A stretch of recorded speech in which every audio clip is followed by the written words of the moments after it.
Now, speaking of exits at Chelsea, might be one even bigger than the players above Xabi Alonso, all the way to Todd Boehly and Mark Walter. As it says, this has been one of the stories of the day. They're in talks to sell their shares in Chelsea to Clearlake Capital. Buyout talks between the parties have been explored at various times in the 2 years since the Athletic detailed the breakdown in relations between Boehly and Clearlake, who partnered in that Beluco consortium, who purchased Chelsea for 2.3 billion in 2022. 2.3 billion doesn't get you a Premier League club in today's day and age, and we're going to talk about that soon. But it's quite clear now, isn't it, that they probably like to exit Clearwater. Bagali very much taken centre stage, hasn't he, there?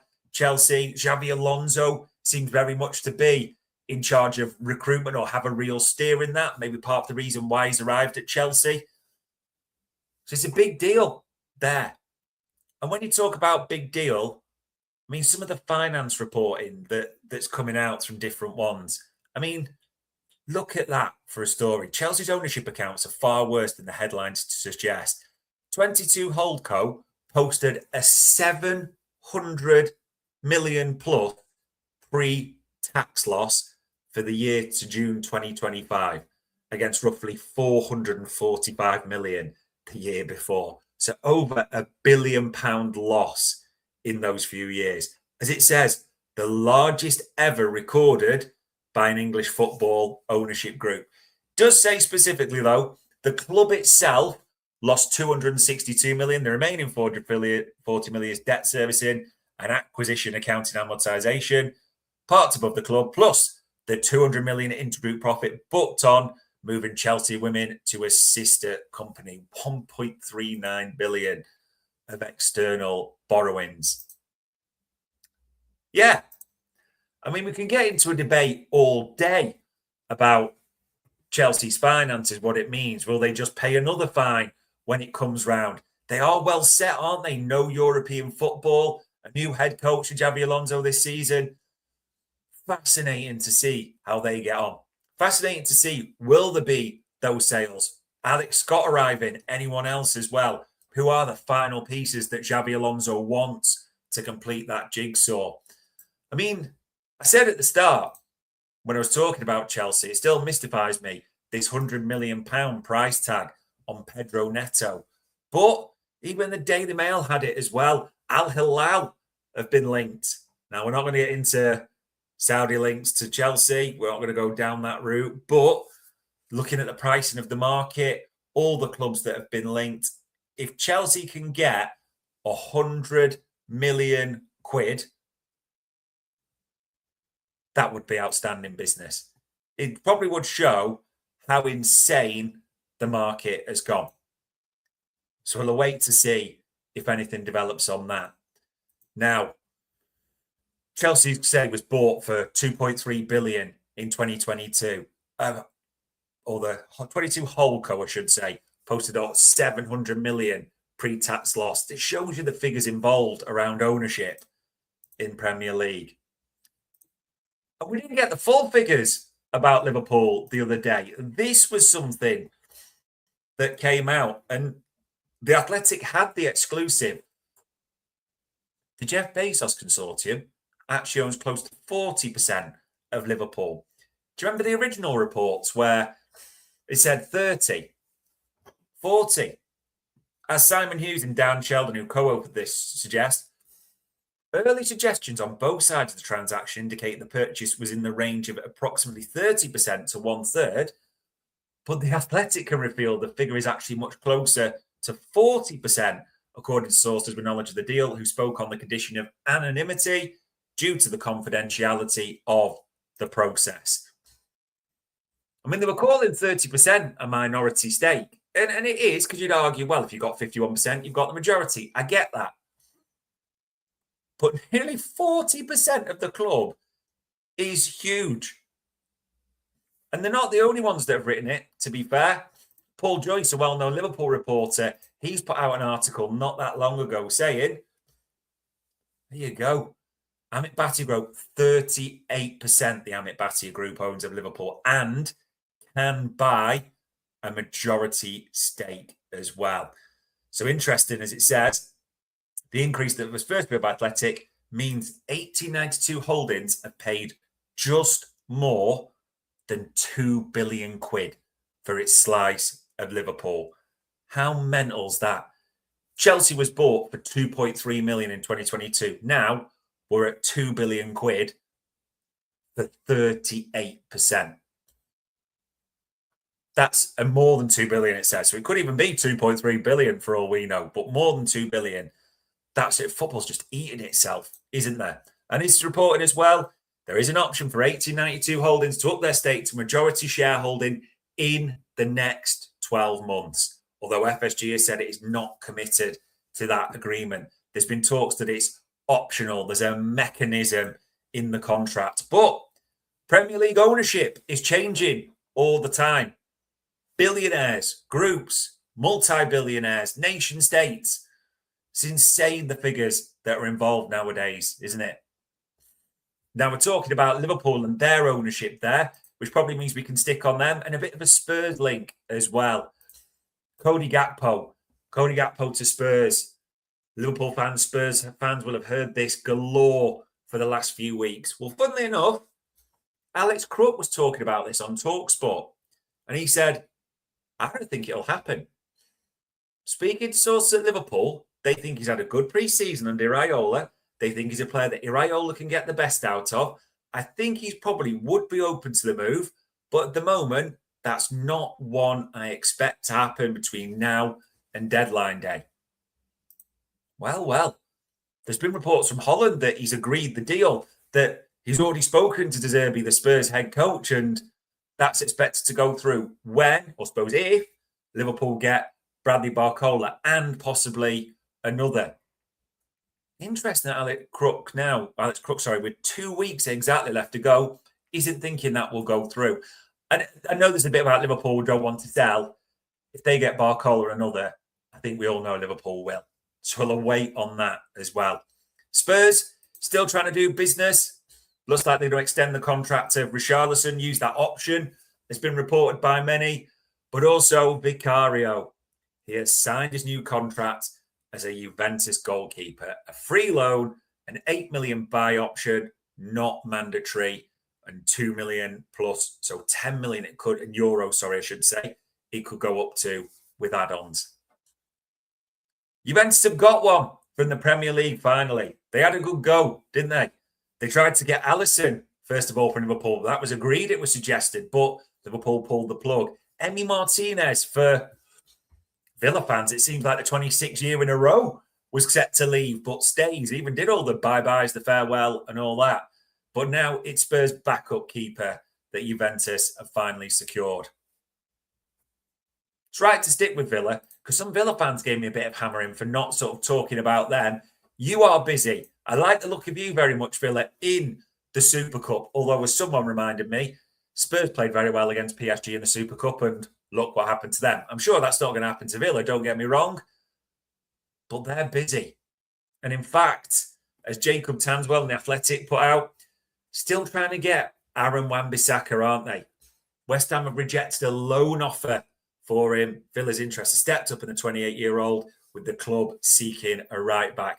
Also, and I'm not going to try and pronounce his name, but they've sold on their right backs to Rangers, haven't they? So there is a space there in the squad. They're always, by nature, of FFP or SCR, as I should call it now, shouldn't I? Wheeler dealing a bit there, Villa. Understandably as well. Why wouldn't they be? Yeah? Unai Emery performs magic to me each season. But that's not the only one. And people are talking about exits. Seems this one's been shot down a little bit. As Jacob Tanswell also said in The Athletic, Villa do not wish to sell Ollie Watkins and intend to keep him as part of Emery's plan. But Al Hilal have explored a deal, along with Martinez being allowed to find a new club, and Arsenal's continued admiration for Concert does not mean Villa's spine, or does mean Villa's spine could become different. Certainly a summer of change. Would be huge change, wouldn't it, potentially, for Villa fans? Morgan Rogers has gone to Chelsea. Ollie Watkins, Al Hilal have explored it. He's of that age as well where you think Villa would sell for the right money, but they've got to be able to find a replacement. The Martinez thing, as we said, Esme Konza, very much liked by Arsenal. 60 million quid, if it does become that for a 29-year-old or nearly 29-year-old, doesn't sound like bad business, Villa fans, to me. But of course, you've got to get the right replacements through the door at the same time. Does feel like Villa, you will be one of those clubs wheeler dealing right till the end of the window. So it's hard to say how the season's going to look for you right now. In terms of players coming in, as Jacob Tanswell also reported, Villa fans resume talks to sign João Paulinho from Bayern Munich, who will quite happily sell in a heartbeat. Villa still believe they can find an agreement, seeking a season-long loan with an option, a proper bit of wheeler dealing. Bayern want a €30 million fee for him, permanent or as part of an option. Thing is now, I might be wrong on this. Someone correct me in the chat panel if I am, but I think Paulinho is 30, 31. So it'd be a bit of madness to part with €30 million. A loan seems smart with an option as well. But again, it feels like one of them, doesn't it, Villa fans? A loan, not to be made permanent, cover the Onana injury. We'll see. You're going to go right till the end, though, Villa fans. You can guarantee that. I also got stick because I didn't really mention Manchester United much last week. And some of their fans must be, the biggest club in the Premier League. Some actually call the biggest club in the world, etc. But, okay, there you go. There's not really much incoming talk, in all honesty. This is the biggest story at the moment.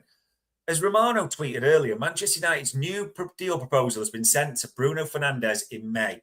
The negotiations continue on the length of contract, the salary, and a €65 million clause included into this current deal. There's no Galatasaray move planned this summer. United want him to stay. But it's worth mentioning, as the Telegraph report had there, Galatasaray are ready to double Bruno Fernandes' salary. United are firmly opposed to selling the captain for 43 million quid, who would earn 18 million a year. Now, why you suspect that Bruno, who turned down Saudi and might well turn down Turkey, he'll be looking at and thinking, well, we can use that for the base of negotiation. Of course, his agent will at the same time, won't he? So it's not going to be an easy renewal, especially with his age at the same time, United fans. But he's so important to you, isn't he? If you look at everything that United did, everything they will do this season, those assists, that passing, whatever people think of him, he is a crucial player. It'd be fascinating to see what they do.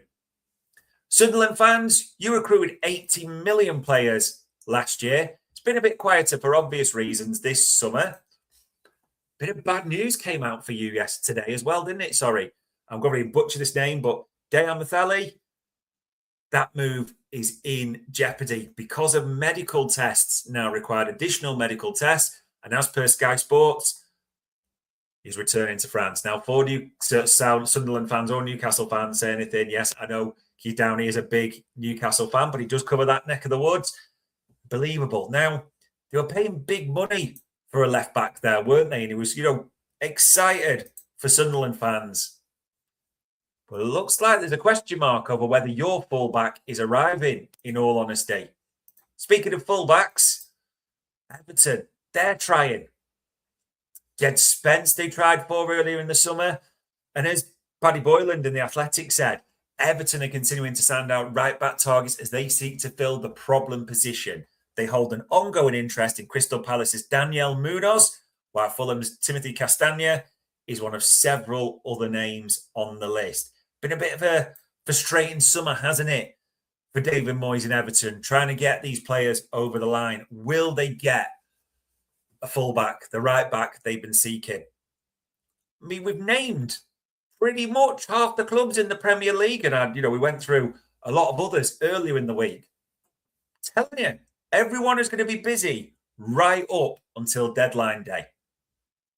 Now, of course, while that's happening, the rule makers are always going to be tweaking and doing certain things. And we'll be hearing more. We'll be reviewing more. We'll be seeing more. Now, I get people don't like VAR, but it's not really that. So just the latest changes. As it says there in the Times, conversations between referees and players are going to be broadcast. The audio actually used to be during Premier League broadcast for the first time as part of the expansion of the ref cam system, but incidents referred to VAR will not be included. Probably because, they'll fuck them up, basically. But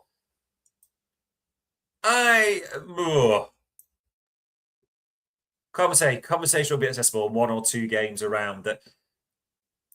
I just think it gives room for, you'll see sometimes players will look stupid because of the stuff they say, and refs will probably say some foolish things, or, we'll see how good or not, as the case may be, communicators they are.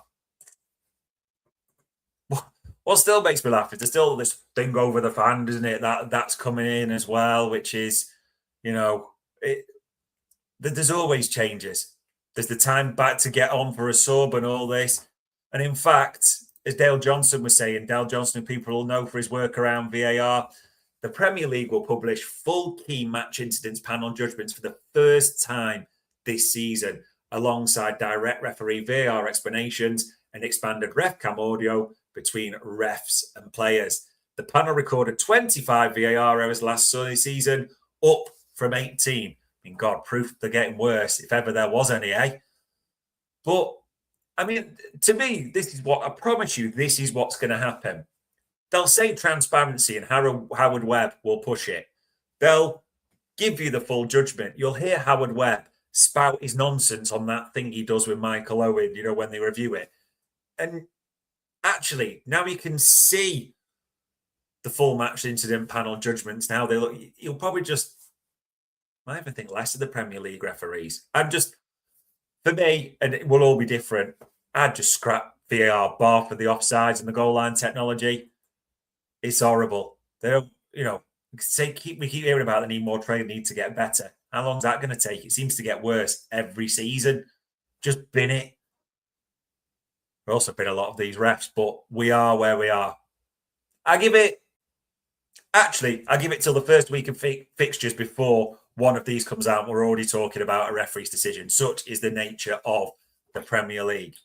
Such is the nature of the Premier League, ladies and gents. In case you missed it at the top of the show, there is 3 days until the first fixture. There is 2 weeks of the transfer window left. Tuesday, the 1st of September, 11 p.m. Slam shut. It does. Crazy times, eh? Are we expecting a flurry? You'd hope so. We'll see what this weekend brings. But the proper football is nearly back. And we are all excited about that. Tuesday, the 18th of August. That was another news round, the EPL Index.